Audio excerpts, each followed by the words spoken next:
ভালো না থেকেও ভালো থাকার অভিনয় কন্টিনিউ করাতে মধ্যবিত্ত ছেলেরাই সেরা। মধ্যবিত্ত পরিবারের দুঃখগুলো আড়ালে থাকে চিরদিন। স্বপ্নগুলো মোর আকাশ ছোঁয়া, ইচ্ছেগুলোও অনেক দামি। মন রে বোঝাই, কাঁদিস না রে, মধ্যবিত্ত আমি। থাক, লাগবে না। এটা আমার সবচেয়ে প্রিয় বাক্য, কারণ আমি মধ্যবিত্ত। শুধু পরিবারকে খুশি রাখতে হাজারো মধ্যবিত্ত পরিবারের ছেলেরা নিজের জীবনকে বিসর্জন দেয়।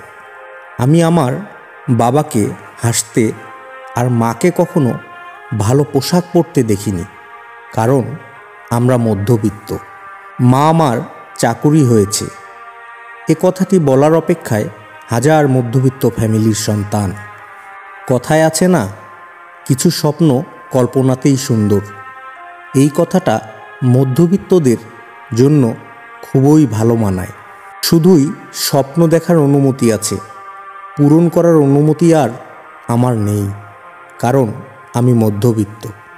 আমার মতো হাজারো মধ্যবিত্ত ছেলের স্বপ্ন একটা বাইক, কিন্তু পূরণ হয় কজনের?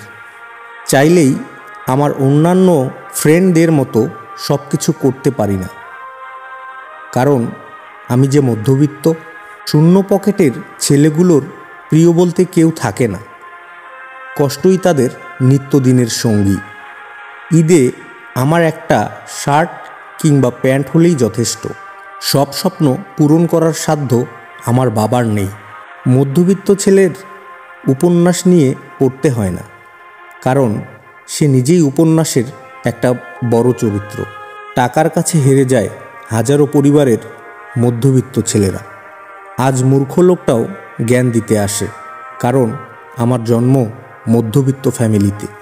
মধ্যবিত্তদেরকে দুনিয়া শেখাতে এসো না, কারণ সে দুনিয়ার আসল রূপ সম্পর্কে সবচেয়ে ভালো জানে।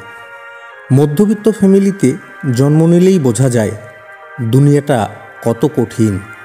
আমি অল্পতেই তুষ্ট, কারণ আমি মধ্যবিত্ত। সারা জীবন স্যাক্রিফাইস করার আরেক নাম মধ্যবিত্ত। মধ্যবিত্ত প্রতিটা ছেলের স্বপ্ন টাকা ছুঁয়ে দেখার, কারণ সে জানে পকেট ভর্তি টাকা হলে সবার ভালোবাসা অর্জন করা যায়। থাক, পরে কিনব, এই বাক্যটি মধ্যবিত্ত মানুষের কমন এক ডায়লগ। স্বপ্ন ছুঁয়ে দেখা কতটা কষ্টের একমাত্র মধ্যবিত্ত ফ্যামিলির সন্তানেরাই জানে। আমার ঘরে রোজ সুখে থাকার নাটক চলে, কারণ আমরা মধ্যবিত্ত। এই শহরে স্বপ্ন দেখা আমার বারণ। মধ্যবিত্ত আমি, এটাই আসল কারণ। আমার দিকে তাকালে পরিবার শেষ, আর পরিবার দেখে থাকলে আমি শেষ, কারণ আমি মধ্যবিত্ত।